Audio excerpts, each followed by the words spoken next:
Assalamualaikum warahmatullahi wabarakatuh. Selamat siang teman-teman Salsabil Homeschooling.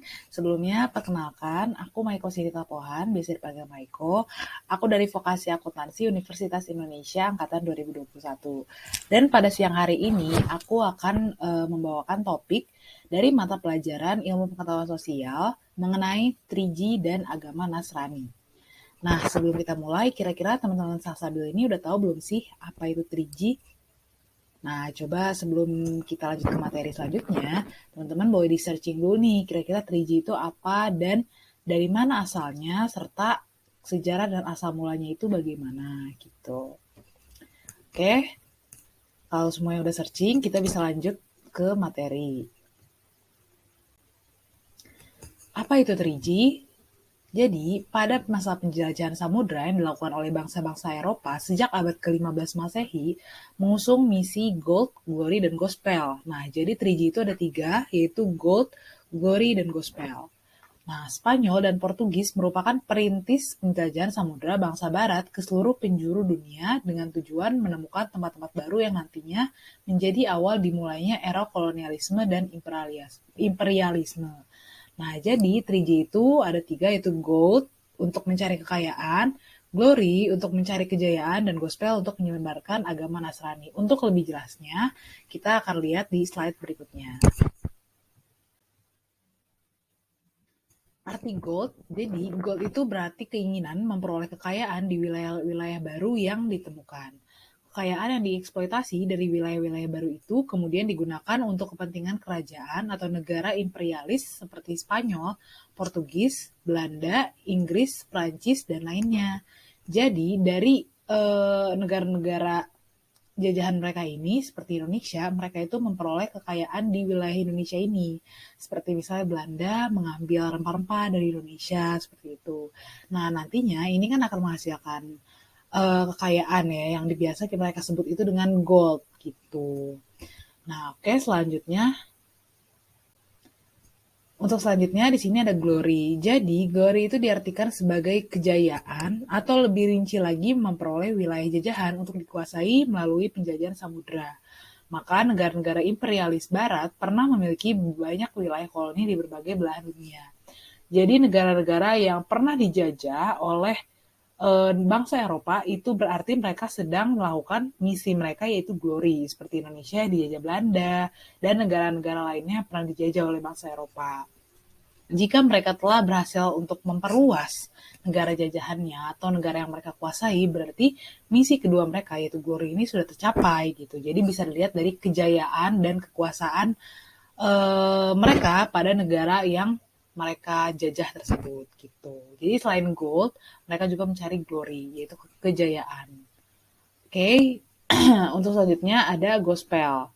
Nah, jadi arti dari gospel ini, misi Jesuit mewajibkan tugas suci pengabaran Injil perlu dilakukan dimanapun. Demikian yang ditulis oleh Usman Nomei melalui artikel berjudul Portugis dan Misi Kristenisasi di Ternate dalam jurnal Fikrah volume 2 Juni 2014. Dengan demikian, gospel adalah misi agama atau misionaris. Selain itu, mendapatkan kekayaan dan kejayaan di tempat-tempat baru yang ditemukan. Bangsa-bangsa imperialis juga menyebarkan agamanya di wilayah-wilayah anyar tersebut. Jadi, gospel itu sendiri artinya menyebarkan agama Nasrani.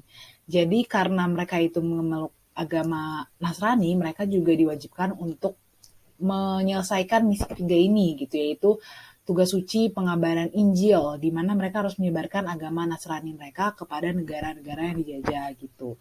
Karena salah satunya juga agama yang ada di Indonesia ini dibawa oleh penjajah-penjajah yang berasal dari Eropa juga gitu. Ini berarti mereka telah sukses untuk menjalankan misi ketiga, yaitu gospel gitu. Nah, selain misi, ini ada motivasi juga dari 3G. Motivasi jadi apa yang membuat mereka ingin menyelesaikan misi 3G ini gitu.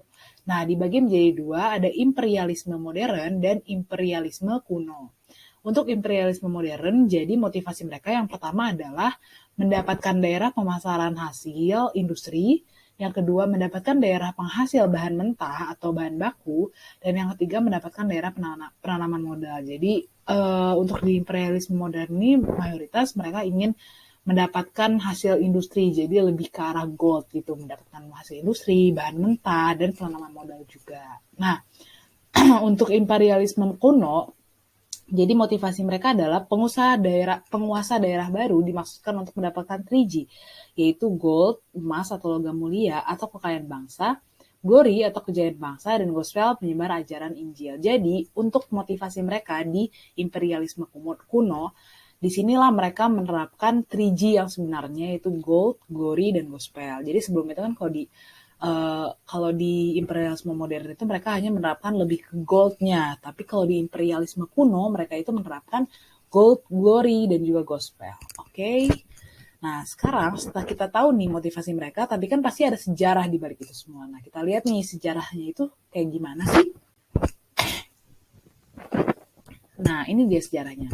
Jadi, dalam buku Principles of Political Geography yang diterbitkan tahun 1957 dan ditulis oleh Weigert dan Hans, disebutkan bahwa pada 7 Juni 1494 disepakati perjanjian Tordesillas. Nah, mungkin teman-teman pernah dengar nih apa itu perjanjian Tordesillas.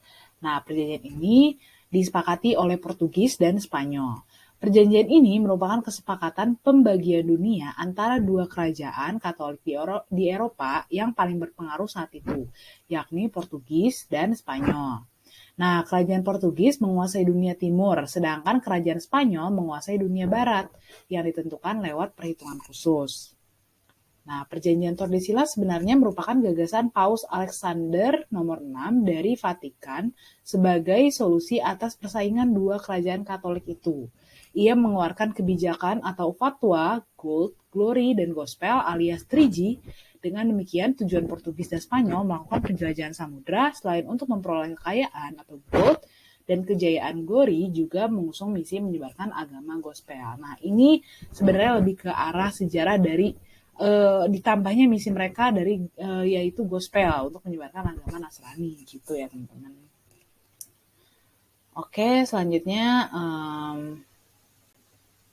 sekian penyampaian materi dari saya. Semoga penyampaian materinya ini dapat masuk ke hati dan pikiran teman-teman dan bisa diserap juga. Jadi kita Indonesia ini pastinya memiliki banyak sejarah, baik dari sejarah penjajahan maupun sejarah kemerdekaannya gitu. Terima kasih atas atensinya, terima kasih atas perhatiannya. Sekian dari saya. Wassalamualaikum warahmatullahi wabarakatuh. Sampai jumpa lagi teman-teman.